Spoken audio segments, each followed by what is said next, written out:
Okay, I'm just gonna video myself here doing this so that I have a video doing this to go back to watch later. I'm gonna go down to Mabry Head, desensitizing myself through here.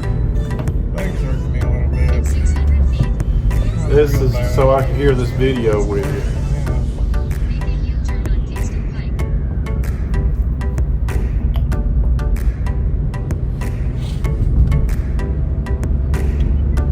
Get over this tempo if you just keep on doing this. I'm desensitizing. I used to not even be able to drive down through here at all. Not even at all. So this is an accomplishment just to go on a... I've already been down here how many times? 3? And this is in the morning. My anxiety's always worse in the morning. 4 times. It's probably my 3rd or 4th time down through there, right? I have my GPS on. It's showing me how far away I am from home. My GPS is. It's also giving me road hazards while I'm using that. Yeah, whenever I stop like that. That's a nice Toyota Highlander. But Marketplace is where I'm at.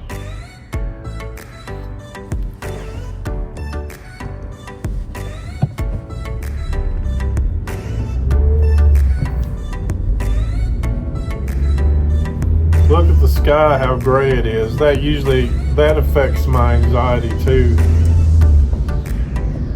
If I need to do anything, I need to do a right. Now I'm talking about, see, I'm feeling anxiety there, and I'm trying, I tell myself if I do anything, I need to do a right turn because I can go over to Parkside.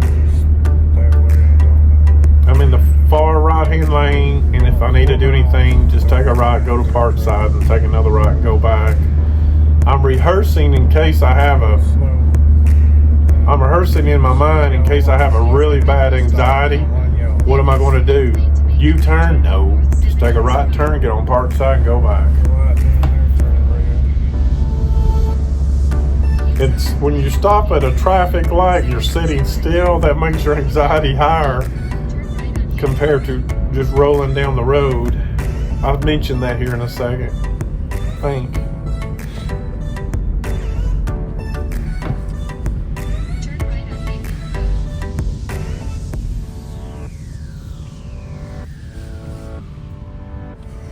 Listen to the way I'm breathing. I see it on my GPS. I say I see it on my GPS, don't I? My GPS is assuring me how much farther I got. It's like 2 blocks, I think, past Chick-fil-A. That's being optimistic, a 3. It's really more like a 5.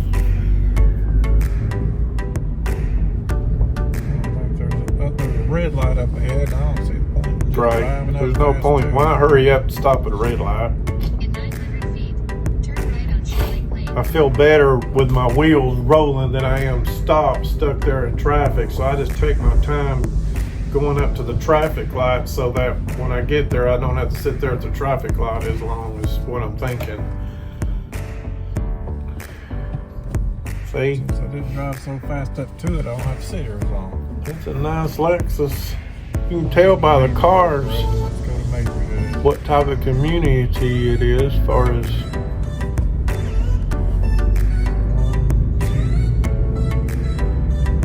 I'm looking at my GPS. More after this one. Yes, you can. You can do all things through Christ Jesus. All Jesus. things through Christ Jesus. Philippians 4:13. My GPS is also showing me how far. I've got the address to home in my GPS, so as I'm driving down that way, I know how far away I am from home, is why I got that on. Plus, it's giving me the road hazards.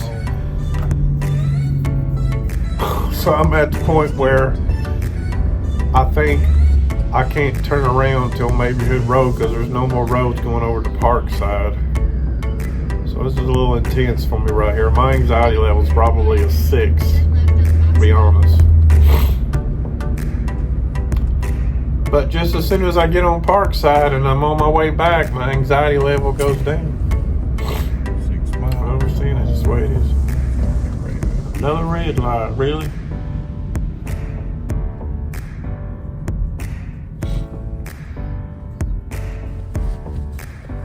It's the next. I see that on my GPS. Next right turn.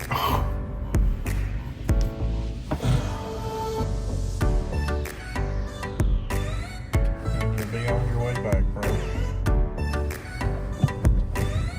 GPS will tell you.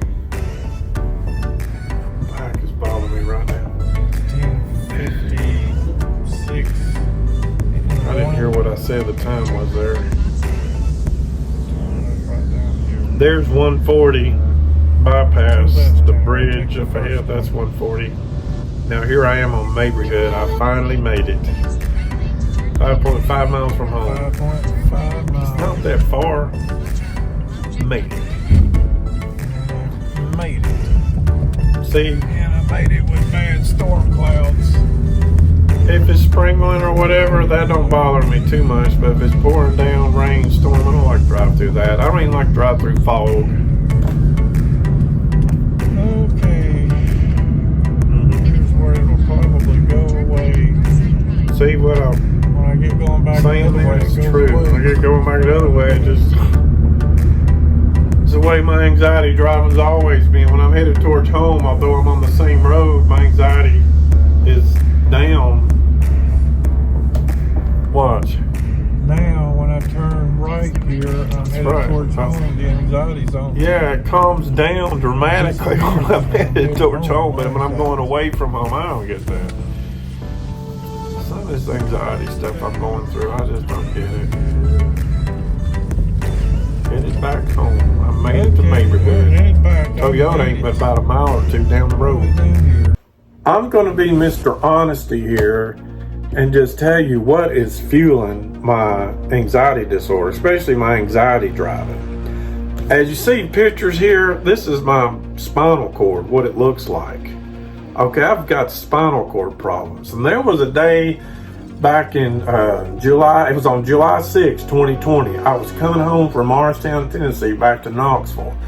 And I was somewhere between Strawberry Plains and Newmarket on 11E, and my back started hurting me so bad. See, when I'm sitting in my car, my back is bent like that. When my back is bent like that and that back pain is activated, it's like someone took a knife and stuck it in my back. So as I'm driving down the road sitting up like this, it's in the back of my mind, is my back pain gonna start stabbing me?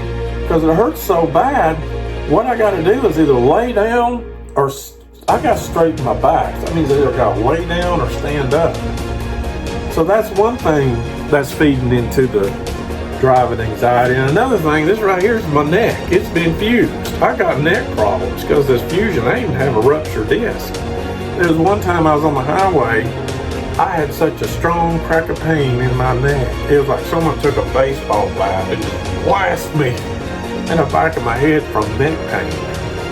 And so these chronic pain problems just flare up whenever they want to. I have no idea when they're going to flare up, so I'm going down the road sitting there worrying about these pain problems. They're going to hit me any minute. That's what's fueling my anxiety driving. And another thing too is this right here. That's the way I sleep at night. I have hypersomnia, the doctor told me. Hypersomnia is where your brain gets mixed up between time to sleep, time to be awake. And as you see, I wake up, go back to sleep, wake up, go back to sleep all night long. And I'm like that in the daytime too. I'll get sleepy, wide awake, sleepy, wide awake throughout the day. And I'm worried as I'm going down the road. Is my hypersomnia going to hit me? These are the things that I'm dealing with when I'm trying to overcome driving anxiety. It's just hypersomnia and back pain problems. That's what's so overwhelming in my mind when I'm driving my car with driving anxiety. Thanks for listening.